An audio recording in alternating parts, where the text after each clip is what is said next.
There are several sets of methods in the Shotgun Python API. In this video, we will focus on the most useful methods in the schema set.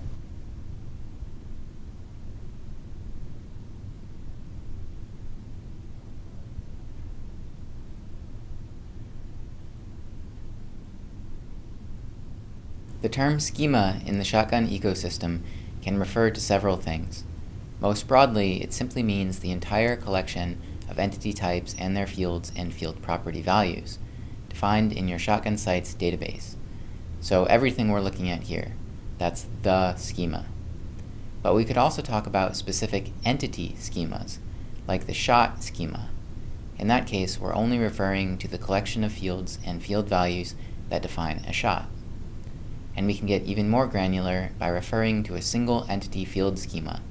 So, for example, the shot entity's code field schema. In that case, we're only talking about the code field's property values, like its data type and visibility. In this video, we'll explore the idea of schema from all three of these vantage points, with the help of the Shotgun Python API. Note that in the Shotgun ecosystem, the term schema can also refer to the hierarchy of file system folders that interact with templates in Shotgun Toolkit, but that will be covered in other videos. Before cracking open the API, let's dissect the schema on this Shotgun site a bit. The easiest way to do that is by navigating to the Fields page. You should see a long list of fields, organized by the entity types they belong to. For example, these fields here all belong to the Action Menu Item entity type. There are 60 pages here, and nearly 3,000 field entities. This is the closest you'll get in the Shotgun Web GUI to staring the schema right in the face. Still wondering how this list of stuff relates to anything in Shotgun? Well, if we visit the Action Menu Item List page, for example, and display all the fields, we can see we've got entity type, folder, ID, light payload, open in modal overlay, order, and that matches the list of fields back here on the Fields page under the Action Menu Item entity. Entity type, folder, ID, light payload, open in modal overlay, order, etc. Got it? It's the same information, but here we're looking at all the entities in Shotgun instead of just one of them. You might have noticed that each of the listed fields is itself an entity with its own set of fields. These keep track of things like data type, display name, etc. I know it's a little hard to wrap your head around. I'll give you a minute. Yes, fields are entities that have fields, which are entities that have fields, which are entities that have fields, which are entities that have fields. So, if that's true, can we traverse this hallway of mirrors and inspect the schema of a field entity? Is the field entity itself listed here on the Fields page? If you dig around in this list, you won't find it. So how can we get information about the field entity type's field values, right? That's mystery number one, and we'll come back to it later. Here's mystery number two. If we take a look at the entities available in the Filters panel drop-down list, we see familiar stuff, the shot and asset entities, task, version, etc., all the stuff we normally see in the Shotgun GUI, from the admin menu or a project's other menu. But if you take a look at the entity list on the left here, you'll notice some unfamiliar entities, like API User Project Connection and App Welcome User Connection. In fact, there are lots of unfamiliar entities that end with the word connection. These are called connection entities. So what the heck are connection entities? Why do we have access to them here and not other places? And can we use them to our advantage? Connection entities store information about the relationship between two other entities. Say we've got several camera and camera lens entities, and we want to know whether a particular lens has been calibrated for a particular camera. A lens can only be calibrated for one camera, which means it won't be calibrated for all other cameras. So if we want to create a checkbox boolean called calibrated, where do we put it? We can't put it on the lens entity because it would be true in one case and false in another. We also can't put it on the camera entities for the same reason. Calibrated would be true for some lenses and false for others. So we need a third place to store data that sits between the camera and the lens. This is the connection entity.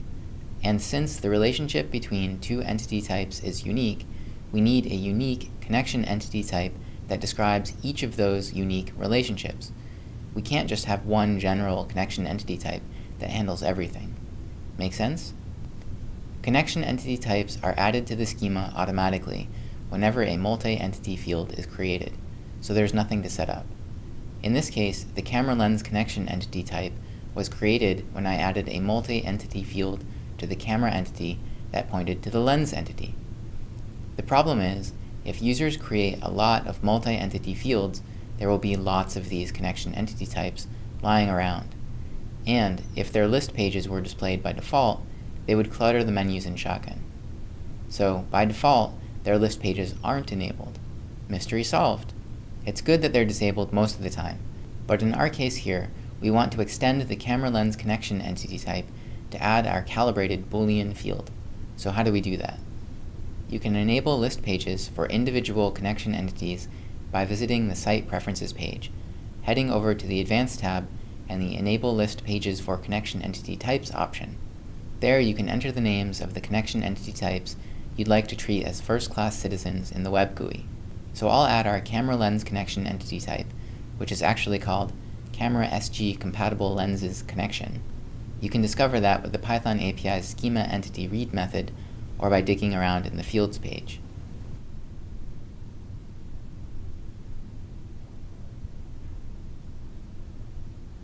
Now if I save my preferences, you can see that the Camera SG Compatible Lenses Connection Entity list page is added to the project's Other menu.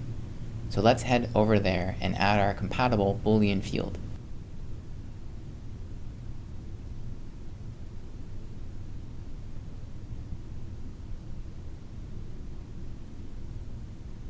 Here at Shotgun, we have a special name for fields on connection entities. We call them join fields. Now users can visit this page to click on our little checkbox join field. Great, right? Not so much. Pretty annoying, actually. Are we really going to tell producers they have to visit a separate page to edit the relationship between two entities? If you want to see someone's eyes glaze over, then yes. Well, good news. There's a better way for producers and other users to interact with these fields, so they don't have to visit this page, unless they want to, perhaps for editing lots of records at once. I won't show that now because it's covered in another learning video. But I'll include the link to that video here in case you want to check it out. There might also be a link under this video for easier access. Okay, enough messing around in the web GUI. Let's get to the API. You may have already discovered that field entities are not compatible with the standard CRUD API methods. The create, find, update, and delete functions won't work. Instead, special schema CRUD methods exist for the field entity, and they're well documented in the Python API docs. Let's look at the schema entity read method first.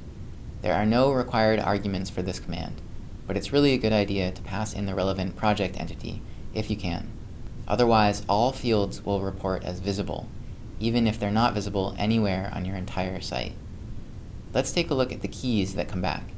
Cool, it's a list of all enabled entity types, even the connection entities. Said differently, we're looking at this layer of the schema. There is one exception here. The field entity is not listed. That one is still a mystery.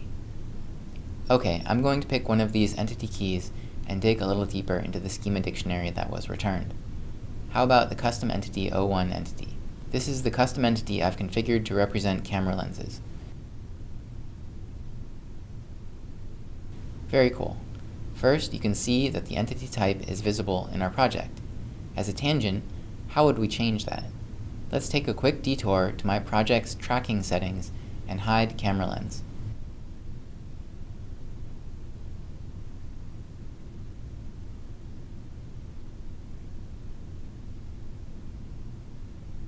If we pull down the schema again and run that command again, voila! Custom entity 01 now comes back as not visible. This means that users of the Shotgun GUI won't see the camera lens entity in the Hyperspace Madness project. I'll switch that back real quick. The other piece of info here is the entity's display name. Super useful too. That's pretty much all there is to the schema entity read method. It spits out all the enabled entities and two pieces of info, both of which you can't change from the API. So, of course, you can imagine lots of things we can do with this information. Use it to list available entities in custom tools, use it to validate that entities exist and are visible in the relevant project, and use it to grab entity display names to use in GUIs or reports. Good stuff. Next up, schema field read. Next, let's use the schema field read method to query data from further down the schema hierarchy. Specifically, let's take a look at the asset entities schema. The schema field read method takes one required argument, the entity type. But again, it's a good idea to also pass in your project if you can, so the API will return accurate visibility data.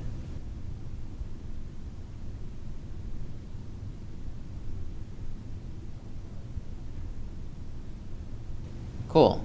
So here's a list of all the fields on asset, identified by internal code. And we can double check that by visiting the fields page and filtering for the asset entity. Here we have addressings, CC, assets, cache display name, code, and the same thing back here in the terminal, addressing, CC, assets, cache display name, code, etc. Okay, let's go even deeper down the rabbit hole. Now that we know the internal codes of all the asset entities fields, we can take a closer look at one of those fields' schemas. How about the asset entity's type field schema? Since we know that the internal code of the type field is sgAssetType, I'll just grab the key from the asset schema and list the keys inside it. Cool. So here's the list of fields that describe our sgAssetType field entity, and in fact all field entities in Shotgun. Let's dig in even deeper and crack open one of these fields. How about the name field?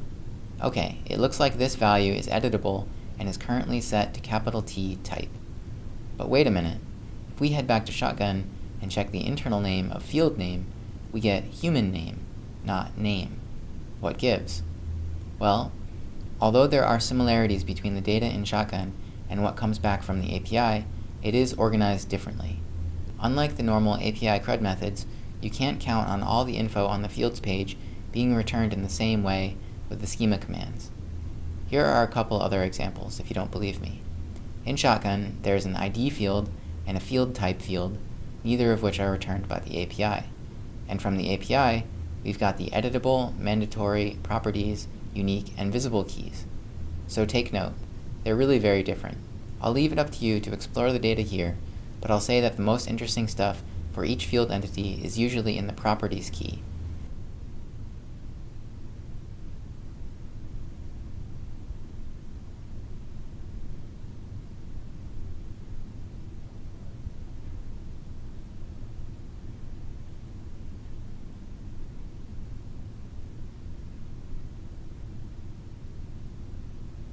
In this case, we can see that our type list field has some pre-populated values, character, environment, effects, etc.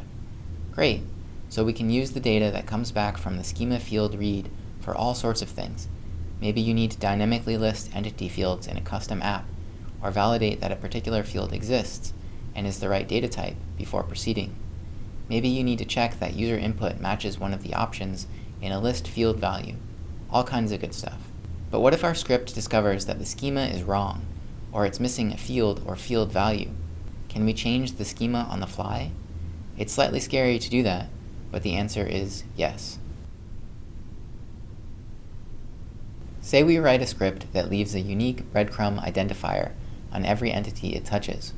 For example, if we're importing data from another database and we want to carry over the source ID, we could manually create a source ID field on every entity our program might encounter and populate that, but we could also do it programmatically with the schema field create method. Let's give it a shot on a list of entity types to highlight this real-world use case. First, I'll grab my project,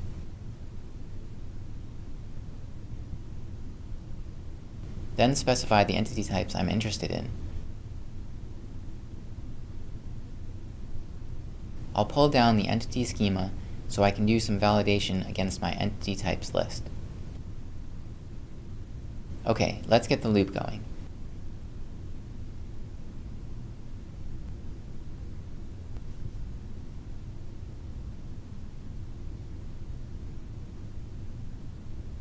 Skip the entity type if it's not valid, and if its schema already contains the field.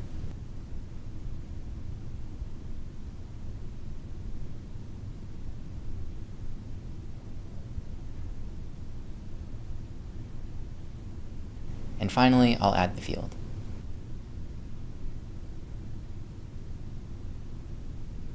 We have the opportunity here to optionally pass in a parameters dictionary, so I'll leave a description.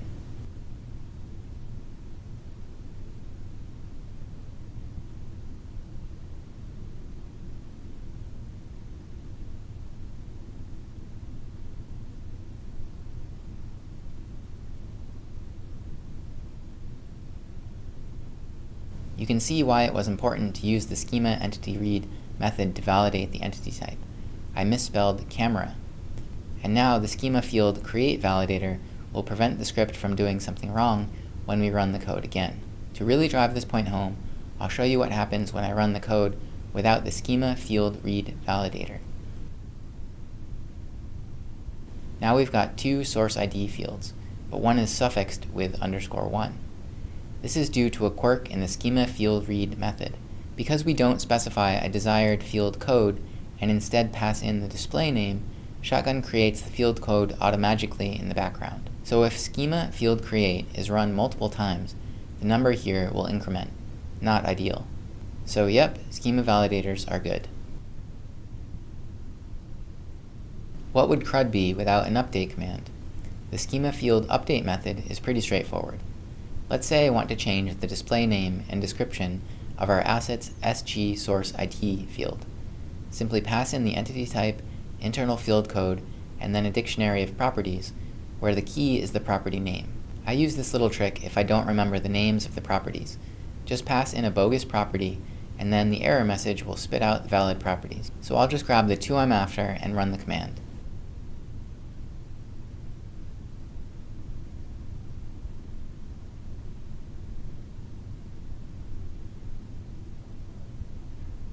Let's check it out in Shotgun.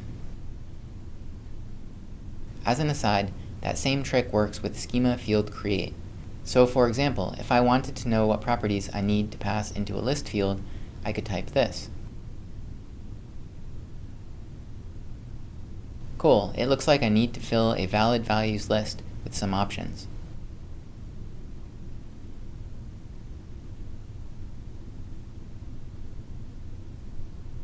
Let's check that out in Shotgun.